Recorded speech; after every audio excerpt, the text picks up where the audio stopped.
எல்லாருக்கும் ஹாய். நான் இன்றைக்கி வெங்காயம் வச்சு சமோசா பண்ண போகிறேன். எப்படி பண்ணுறது பார்க்கலாம். ஒரு பவுலில் 2 கப்பு மைதா மாவு, தேவையான அளவுக்கு உப்பு, 2 டேபிள் ஸ்பூன் எண்ணெய், நல்லா மிக்ஸ் பண்ணிக்கலாம்.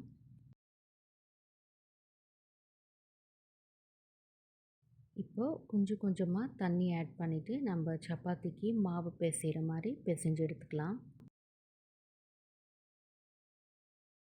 இப்போது நம்ம மாவு பிசைஞ்சு ஆகிடுச்சு. இப்போது மூடி நம்ம ஒரு 30 மினிட்டு அப்படியே வச்சிடலாம். இப்போது 30 மினிட் ஆகிடுச்சு.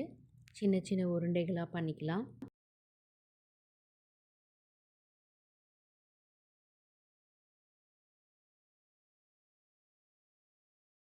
இப்போ நம்ம மாவு நல்லா மெலிசாக நம்ம உருட்டி எடுத்துக்கலாம். இதே மாதிரி நம்ம எல்லா மாவையும் ரெடி பண்ணிக்கலாம். இப்போ நம்ம பேனில் 2 பக்கமும் லைட்டாக சுட்டு எடுத்துக்கலாம்.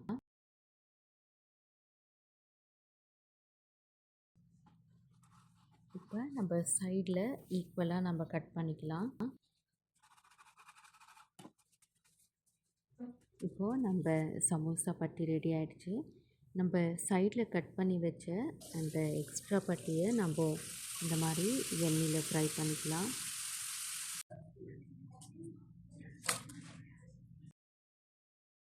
ஒரு பவுலில் 2 பெரிய வெங்காயம் இந்த மாதிரி கட் பண்ணி எடுத்துருக்கேன். தேவையான அளவுக்கு உப்பு, 1/2 டீஸ்பூன் மஞ்சள் தூள், 1/2 டீஸ்பூன் மிளகாய்த்தூள், 1 டீஸ்பூன் சீரகத்தூள், கரம் மசாலா 1/2 டீஸ்பூன். வெங்காயம் நல்லா மிக்ஸ் பண்ணிவிட்டு இப்போ நம்ம ஃப்ரை பண்ணி வச்சுருந்ததை லைட்டாக க்ரஷ் பண்ணிவிட்டு நம்ம ஆட் பண்ணிக்கலாம். இப்போது ஒரு வாட்டி நல்லா மிக்ஸ் பண்ணிக்கிறேன். ஒரு பவுலில் 2 டேபிள் ஸ்பூன் மைதா மாவு, கொஞ்சமாக தண்ணி ஆட் பண்ணிவிட்டு நல்லா மிக்ஸ் பண்ணிக்கலாம்.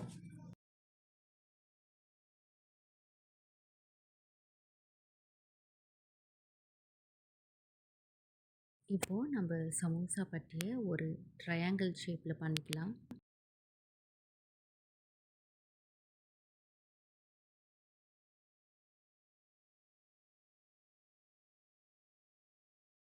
நம்ம வெங்காய ஸ்டஃபிங் நம்ம உள்ளே வச்சுட்டு மாவு நம்ம தடவிட்டு நம்ம கவர் பண்ணிக்கலாம்.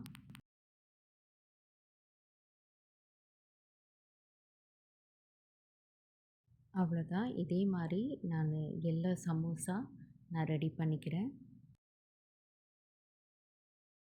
இப்போது நம்ம ரெடி பண்ணி வச்சுருக்கிற சமோசாவை நம்ம மீடியம் ஃப்ளேமில் ஃப்ரை பண்ணிக்கலாம்.